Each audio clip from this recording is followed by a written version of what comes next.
தருமபுரியின் செய்திகளுக்காக சி தரணி.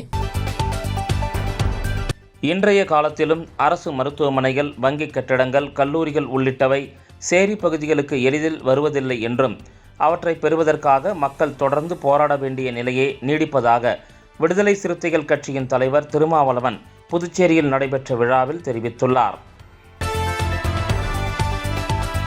சுற்றுலா மேம்பாடு குறித்து தைவான் குழுவினருடன் அமைச்சர் மல்லாடி கிருஷ்ணாராவ் ஆலோசனை மேற்கொண்டார்.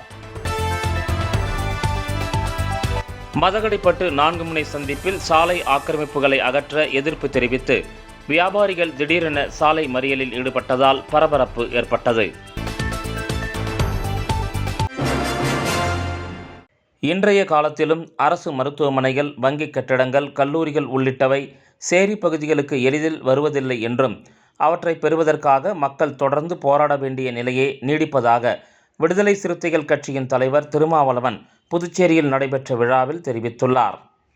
பாரிஸ் வெளிநாட்டு மறைப்பணிச் சங்கம் இந்தியாவில் நிறுவப்பட்டு 250வது ஆண்டு விழா புதுச்சேரியில் உள்ள பெட்டிட் செமினார் தனியார் பள்ளியில் கொண்டாடப்பட்டது. இவ்விழாவில் புதுச்சேரி முதலமைச்சர் ரங்கசாமி, சட்டப்பேரவை சபாநாயகர் அன்பழகன், விடுதலை சிறுத்தைகள் கட்சியின் தலைவர் திருமாவளவன் உள்ளிட்டோர் பங்கேற்றனர்.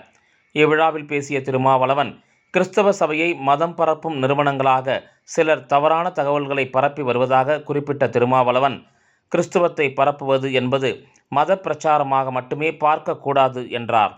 தனது குடும்பத்தில் தான் முதல் தலைமுறை பட்டதாரி என்றும், தனது குடும்பத்தில் கல்லூரியில் நுழைந்த முதல் நபரும் தானே என்றும் அவர் தெரிவித்தார். 60 ஆண்டுகளுக்கு முன்பு தங்களது சமூகத்தின் வாழ்க்கை நிலை மிகவும் பின்தங்கியிருந்ததாக கூறிய திருமாவளவன், கிறிஸ்தவர்களையும் இஸ்லாமியர்களையும் அந்நியர்கள் என்ற தோற்றம் சமூகத்தில் உருவாக்கப்படுவதாக கூறிய அவர், இன்றைய காலத்திலும் அரசு மருத்துவமனைகள், வங்கி கட்டிடங்கள், கல்லூரிகள் உள்ளிட்டவை சேரி பகுதிகளுக்கு எளிதில் வருவதில்லை என்றும் அவற்றை பெறுவதற்காக மக்கள் தொடர்ந்து போராட வேண்டிய நிலையே நீடிப்பதாகவும் சுட்டிக்காட்டினார். சுற்றுலா மேம்பாடு குறித்து தைவான் குழுவினருடன் அமைச்சர் மல்லாடி கிருஷ்ணாராவ் ஆலோசனை மேற்கொண்டார். புதுச்சேரியில் சுற்றுலா மற்றும் தொழில்துறையை மேம்படுத்துவது தொடர்பாக தைவான் குழுவினருடன் சுற்றுலாத்துறை அமைச்சர் மல்லாடி கிருஷ்ணாராவ் ஆலோசனை நடத்தினார். புதுச்சேரி சட்டசபை அலுவலகத்தில் நடைபெற்ற இந்த சந்திப்பில் சென்னையில் உள்ள தைவான் நாட்டின் பொருளாதார மற்றும் கலாச்சார மையத்தின் தலைமை இயக்குனர் எஸ்.சி. ஸ்டீஃபன் ஷா தலைமையிலான குழுவினர் அமைச்சரை சந்தித்து பேசினர்.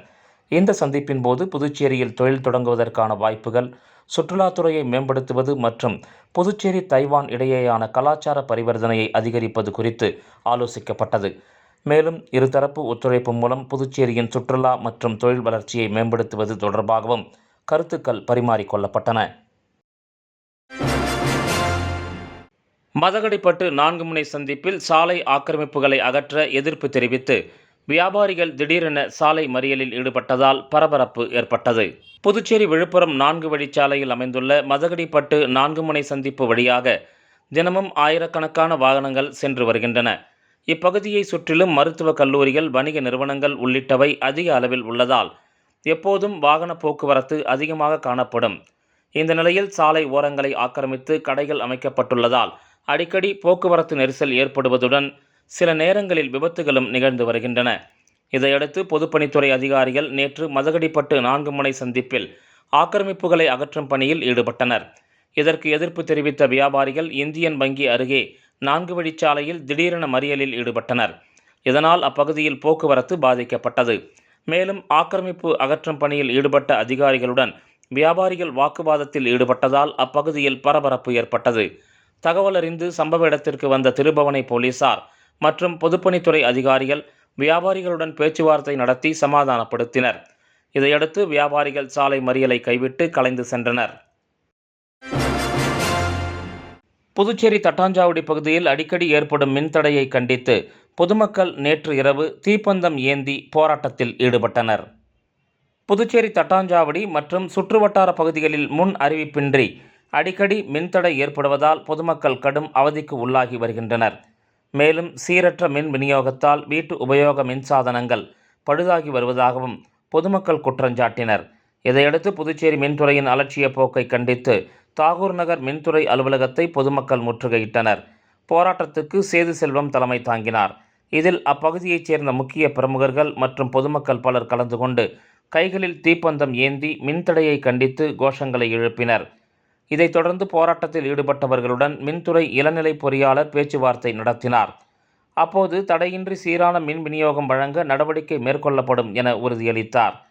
இதனை ஏற்றுக்கொண்ட பொதுமக்கள் போராட்டத்தை கைவிட்டு அங்கிருந்து கலைந்து சென்றனர். இந்த சம்பவத்தால் அப்பகுதியில் சிறிது நேரம் பரபரப்பு நிலவியது. மின்சாரத்தை உடனே வழங்கு. நிறுத்தாதே நிறுத்தாதே. அடிக்கடி மின்சாரத்தை நிறுத்தாதே நிறுத்தாதே. மாணவர் எல்லாம் பாதிக்கிறாங்க, முதியோர் எல்லாம் பாதிக்கிறாங்க. நியாயம் தானா நியாயம் தானா. புதுவை அரசு புதுச்சேரி முத்தியால்பேட்டை ஸ்ரீ லட்சுமி ஹயகிரீவர் திருக்கோயிலில் பிரம்மோற்சவ விழாவை ஒட்டி ஸ்ரீ ஹயகிரீவ ஜெயந்தி திருத்தேரோட்டம் நடைபெற்றது. இதில் பக்தர்கள் பலரும் கலந்து கொண்டு கோவிந்தா கோவிந்தா கோஷத்துடன் வடம் பிடித்து திருத்தேரினை இழுத்து வழிபட்டனர். புதுச்சேரி முத்தியால்பேட்டை பகுதியில் அமைந்துள்ளது ஸ்ரீ லட்சுமி ஹயகிரீவர் திருக்கோயில். இத்திருக்கோவிலின் 55வது பிரம்மோற்சவ விழா 18ஆம் தேதி கொடியேற்றத்துடன் தொடங்கியது. இதனையடுத்து தினந்தோறும் ஹயகிரீவர் பல்வேறு வாகனத்தில் திருவீதி உலா நடைபெறுகிறது. முக்கிய நிகழ்வான திருத்தேரோட்டம் நடைபெற்றது. முன்னதாக ஹயகிரீவ பெருமாளுக்கு திருமஞ்சனம் நடைபெற்று அலங்கரிக்கப்பட்ட ஹயகிரீவர் திருத்தேரில் எழுந்தருள கோவிந்தா கோவிந்தா கோஷத்துடன் பக்தர்கள் தேரை வடம் பிடித்து இழுத்தனர். தொடர்ந்து முக்கிய வீதிகளின் வழியாக மீண்டும் தேர் கோவிலை வந்தடைந்தது. இந்த திருத்தேரோட்டத்தில் பக்தர்கள் பலரும் கலந்து கொண்டு ஹயகிரீவரை வழிபட்டு சென்றனர்.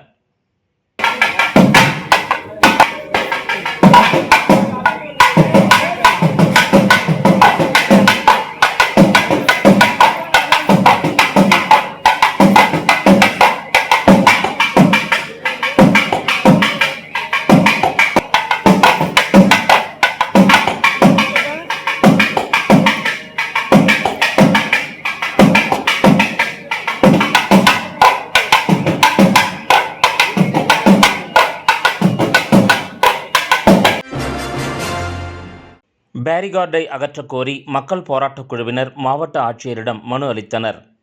புதுச்சேரி ராஜீவ்காந்தி சிக்னல் அருகே ECR சாலையில் கொக்கு பார்க் பகுதியில் அமைக்கப்பட்டுள்ள பேரிகார்டு தடுப்பால் தட்டாஞ்சாவடி மற்றும் லாஸ்பேட்டை தொகுதி மக்கள் போக்குவரத்து நெரிசலில் சிக்கி அவதிப்பட்டு வருகின்றனர்.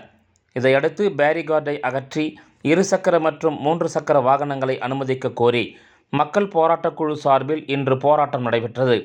மக்கள் போராட்டக் குழு ஒருங்கிணைப்பாளரும் தொழிலாளர் காங்கிரஸ் தலைவருமான பிரபுராஜ் தலைமையில் நடைபெற்ற இந்த போராட்டத்தில் இணை ஒருங்கிணைப்பாளர்கள் வெங்கடேசன், ஏழுமலை, வெங்கடகிருஷ்ணன் உள்ளிட்டோர் முன்னிலை வகித்தனர்.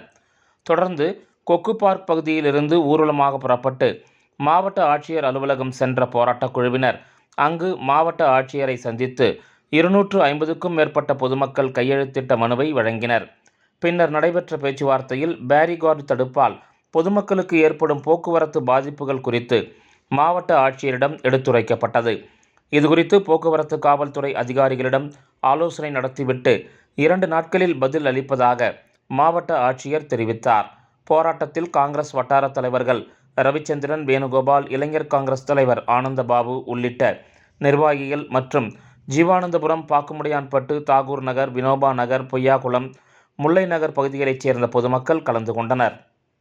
அந்த கொக்கு பார்க் சிக்னலை ஒட்டி இருக்கக்கூடிய முக்கியமான கல்வி நிறுவனங்கள் இருக்குது. இதயா கல்லூரி இருக்குது, இன்டகிரா நிறுவனம் இருக்குது, டான் போஸ்கோ பள்ளி இருக்குது, ப்ளூனி ஸ்கூல் இருக்குது. இப்படி ஒட்டுமொத்த பள்ளிகளும் கல்வி நிறுவனங்கள், வேலை செய்யக்கூடிய நிறுவனங்கள், தட்டாஞ்சாவடி தொழிற்பேட்டை இருக்குது.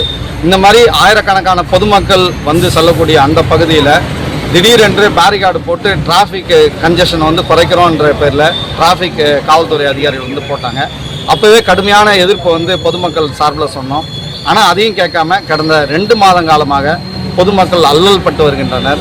அதேமாதிரி ஜீவா காலனி செல்வவினார் கோயில் வழியாக ஒரு குறுகிய சாலையில் ஒட்டுமொத்த தட்டாஞ்சாவடி மற்றும் லாஸ்பேட்டை தொகுதி மக்களை ஒரே சாலையில் வந்து அனுமதிக்கிறதுனால காலைல 7:30 மணிலேருந்து 9:30 மணி வரைக்கும் மிக கடுமையான போக்குவரத்து பாதிப்பு. பள்ளி கல்லூரிக்கு வேலைக்கு செல்லக்கூடிய பொதுமக்கள் கடுமையாக பாதிக்கிறாங்க. அதேமாதிரி மாலை நேரத்தில் மாலை 5 மணிலேருந்து ஒரு 7:30 மணி வரைக்கும் கடுமையான போக்குவரத்து பாதிப்பு என்பது ஏற்படுது.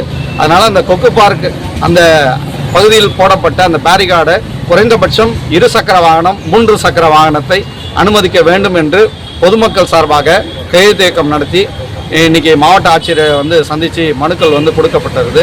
பொறுமையாக மாவட்ட ஆட்சியரும் பொதுமக்கள் சொன்ன குறைகளை கேட்டுக்கிட்டாரு, ஏற்படுகின்ற சிரமங்களை கேட்டுக்கிட்டாரு. அதேமாரி அந்த ஒட்டுமொத்த வியாபாரிகளும் கடுமையாக வியாபாரம் இன்றி 2 மாதமாக ரொம்ப கடுமையான பாதிப்புக்கு, வாழ்வாதார பாதிப்புக்கு உட்படுத்திருக்காங்க. சாலையோர வியாபாரிகளும் வாழ்வாதார பாதிப்புக்கு உள்ளாயிருக்கிறாங்க. இப்படி ஏகப்பட்ட பிரச்சனைகளை, பொதுமக்களுடைய பிரச்சனைகளை, குறைகளை மாவட்ட ஆட்சியர்கிட்ட சொல்லியிருக்கோம். மாவட்ட ஆட்சியரும் உடனடியாக போக்குவரத்து காவல்துறையினரிடம் பேசி என்ன செய்யலாம் என்று ஒரு நல்ல தீர்வினை நோக்கி நான் பதில் சொல்கிறேன் அப்படின்னு சொல்லிட்டு மாவட்ட ஆட்சியர் சொல்லியிருக்காரு. மீண்டும் வெள்ளிக்கிழமை மாலை 2 நாட்கள் கழித்து வரோம்னு சொல்லியிருக்கிறோம். வெள்ளிக்கிழமை மாலை சந்தித்து மாவட்ட ஆட்சியர்கிட்ட இந்த பேச்சுவார்த்தை என்பது தொடரும். ஒருவேளை மாவட்ட ஆட்சியர் நல்ல பதில் சொல்வார் என்று பொதுமக்கள் சார்பில் நாங்கள் எதிர்பார்க்கிறோம். ஒருவேளை ஒரு நல்ல பதில் வரல, மக்களுக்கான தீர்வு வரல என்றால் அடுத்த கட்ட போராட்டம் என்பது பொதுமக்கள், இந்த மக்கள் போராட்ட குழு ஒருங்கிணைப்பாளர் என்ற முறையில் நானும் பொதுமக்களும் எல்லாரும் ஒன்று சேர்ந்து முடிவெடுத்து அடுத்த கட்ட போராட்டத்தை வெள்ளிக்கிழமை மாலை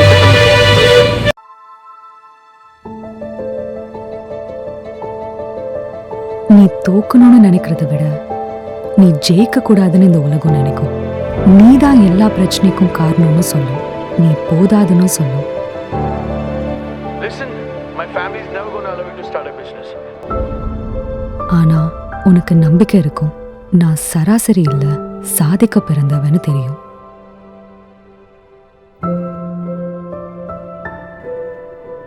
நீ யாருன்னு ப்ரூவ் பண்ணா மட்டும் போதும், உனக்கு மட்டும்.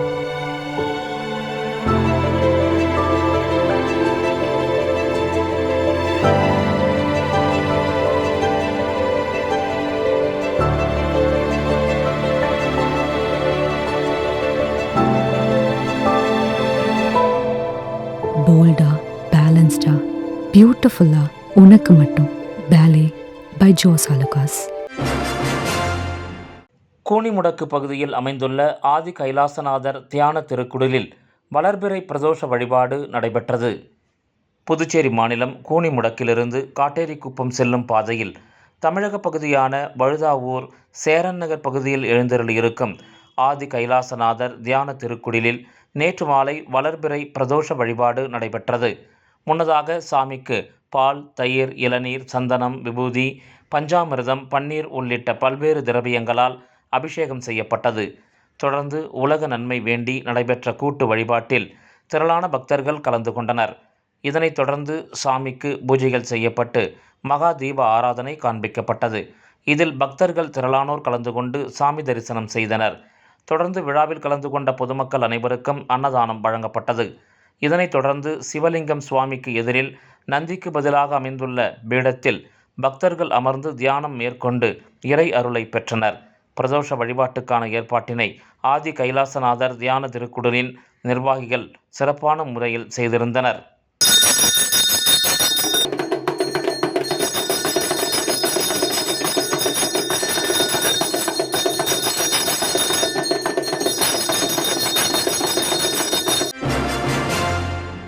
தேசிய விளையாட்டு தினத்தை ஒட்டி கேலோ இந்தியா சம்வாத் நிகழ்ச்சி நடைபெற்றது. வரும் ஆகஸ்ட் 29ஆம் தேதி கொண்டாடப்படவுள்ள தேசிய விளையாட்டு தினத்தை ஒட்டி நாடு முழுவதும் இளைஞர்களின் பங்கேற்பு, விளையாட்டு வளர்ச்சி மற்றும் நாட்டின் முன்னேற்றத்தை மையமாக கொண்டு சிறப்பு நிகழ்ச்சிகள் நடைபெறவுள்ளன. இதன் ஒரு பகுதியாக புதுச்சேரியில் ஆகஸ்ட் 27ஆம் தேதி கேலோ இந்தியா சம்வாத் நிகழ்ச்சி நடைபெறவுள்ளது. மேஜர் தியான் சந்த் பிறந்தநாளை முன்னிட்டு கொண்டாடப்படும் தேசிய விளையாட்டு தினத்தை முன்னிட்டு நடைபெறும் இந்த நிகழ்ச்சியில் இளைஞர்கள், விளையாட்டு வீரர்கள், மக்கள் பிரதிநிதிகள் மற்றும் உள்ளூர் தலைவர்கள் ஒரே தளத்தில் இணைந்து கலந்துரையாட உள்ளனர். யுவா கனெக்ட் என்ற பெயரில் ஒவ்வொரு மாவட்டத்திலும் 2 கல்லூரிகளில் நிகழ்ச்சிகள் நடத்தப்பட உள்ளன. இதில் இளைஞர்கள், விளையாட்டு வீரர்கள், MP, MLA, அமைச்சர்கள் மற்றும் உள்ளூர் தலைவர்களுடன் நேரடியாக கலந்துரையாடும் வாய்ப்பு பெற உள்ளனர். ஆகஸ்ட் 27ஆம் தேதி பிரதமர் நரேந்திர மோடி காணொலி வாயிலாக நாடு முழுவதும் 1600 இடங்களில் பங்கேற்கும் 8 லட்சத்திற்கும் மேற்பட்ட இளைஞர்களிடம் உரை நிகழ்த்த உள்ளார். அதன் பிறகு உள்ளூர் அளவில் இளைஞர்களுடன் கலந்துரையாடல் நிகழ்ச்சிகள் நடைபெறவுள்ளன. இதில் இந்தியாவின் விளையாட்டு உள்கட்டமைப்பு மற்றும் விளையாட்டு சூழலில் கடந்த 12 ஆண்டுகளில் ஏற்பட்டுள்ள மாற்றங்கள் குறித்து விவாதிக்கப்பட உள்ளது. மேலும் 2036 ஒலிம்பிக் போட்டிகளை இலக்காக கொண்டு திறமையான விளையாட்டு வீரர்களை கண்டறிந்து வளர்ப்பது, விளையாட்டு வசதிகள் மற்றும் இப்பயிற்சிகளை மேம்படுத்துவது, இளைஞர் தலைமைத்துவம் மற்றும் ஆட்சி நிர்வாகத்தில் இளைஞர்களின் பங்களிப்பை அதிகரிப்பது உள்ளிட்ட அம்சங்கள் குறித்து யுவா சம்வாத் நிகழ்ச்சியில் கருத்துக்கள் கேட்கப்பட உள்ளன. இளைஞர்கள் தங்களது கருத்துக்கள், ஆலோசனைகள் மற்றும் எதிர்கால இந்திய விளையாட்டுக்கான விருப்பங்களை QR குறியீடு மூலம் பதிவு செய்யும் வசதியும் ஏற்படுத்தப்பட உள்ளது. மேலும் நிகழ்ச்சி நடைபெறும் இடத்திலேயே VBYLD வினாடி வினா போட்டியிலும் இளைஞர்கள் பங்கேற்க ஊக்குவிக்கப்பட உள்ளனர். இந்த நிகழ்ச்சியில் கேலோ இந்தியா நிர்வாகிகள் உள்ளிட்ட பலர் கலந்து கொண்டு நிகழ்ச்சிக்கான ஏற்பாடுகள் குறித்து பேட்டியளித்தனர். சதீஷ்குமார் உள்ளிட்டோர் நிகழ்ச்சியின் நோக்கம் மற்றும் செயல்பாடுகள் குறித்து விளக்கினார்.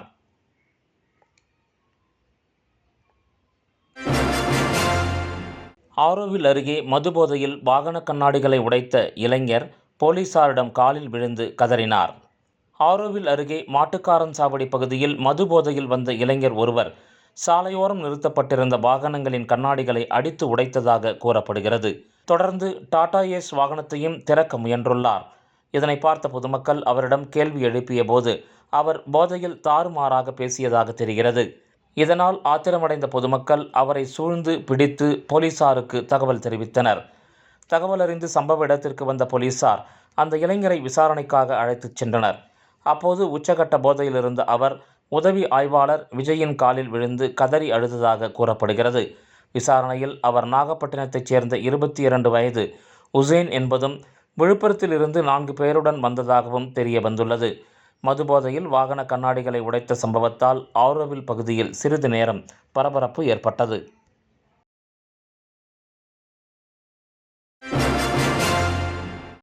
தட்டாஞ்சாவடி பகுதியில் மழைநீர் தேங்காத வகையில் சாலை சீரமைக்கப்பட்டதற்கு மக்கள் மற்றும் மாணவர்கள் மக்கள் சேவகர் அசோக் ஆனந்தன் அவர்களுக்கு நன்றி தெரிவித்துக் கொண்டனர்.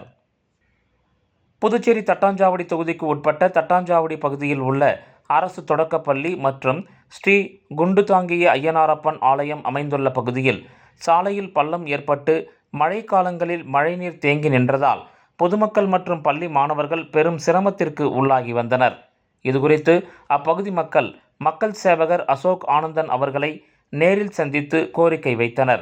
பொதுமக்களின் கோரிக்கையை தொடர்ந்து இப்பிரச்சனையை முதலமைச்சர் ரங்கசாமி அவர்களின் கவனத்திற்கு மக்கள் சேவகர் அசோக் ஆனந்தன் கொண்டு சென்றார். இதனைத் தொடர்ந்து உடனடியாக நடவடிக்கை மேற்கொள்ளப்பட்டு மழைநீர் தேங்கும் பகுதியில் மணல் அடித்து சாலை சீரமைக்கப்பட்டது. இதன் மூலம் மழைநீர் தேங்கும் நிலை குறைந்து பொதுமக்கள் மற்றும் பள்ளி மாணவர்கள் பாதுகாப்பாக பயன்படுத்தும் வகையில் சாலை சீரமைக்கப்பட்டுள்ளது. தங்களது கோரிக்கையை ஏற்று முதலமைச்சர் ரங்கசாமி அவர்களின் கவனத்திற்கு கொண்டு சென்று விரைந்து நடவடிக்கை மேற்கொண்ட மக்கள் சேவகர் அசோக் ஆனந்தன் அவர்களுக்கு அப்பகுதி மக்கள் நன்றியும் பாராட்டும் தெரிவித்தனர். இன்றைய காலத்திலும் அரசு மருத்துவமனைகள், வங்கி கட்டிடங்கள், கல்லூரிகள் உள்ளிட்டவை சேரி பகுதிகளுக்கு எளிதில் வருவதில்லை என்றும் அவற்றை பெறுவதற்காக மக்கள் தொடர்ந்து போராட வேண்டிய நிலையே நீடிப்பதாக விடுதலை சிறுத்தைகள் கட்சியின் தலைவர் திருமாவளவன் புதுச்சேரியில் நடைபெற்ற விழாவில் தெரிவித்துள்ளார். சுற்றுலா மேம்பாடு குறித்து தைவான் குழுவினருடன் அமைச்சர் மல்லாடி கிருஷ்ணாராவ் ஆலோசனை மேற்கொண்டார். மதகடிப்பட்டு 4 முனை சந்திப்பில் சாலை ஆக்கிரமிப்புகளை அகற்ற எதிர்ப்பு தெரிவித்து வியாபாரிகள் திடீரென சாலை மறியலில் ஈடுபட்டதால் பரபரப்பு ஏற்பட்டது.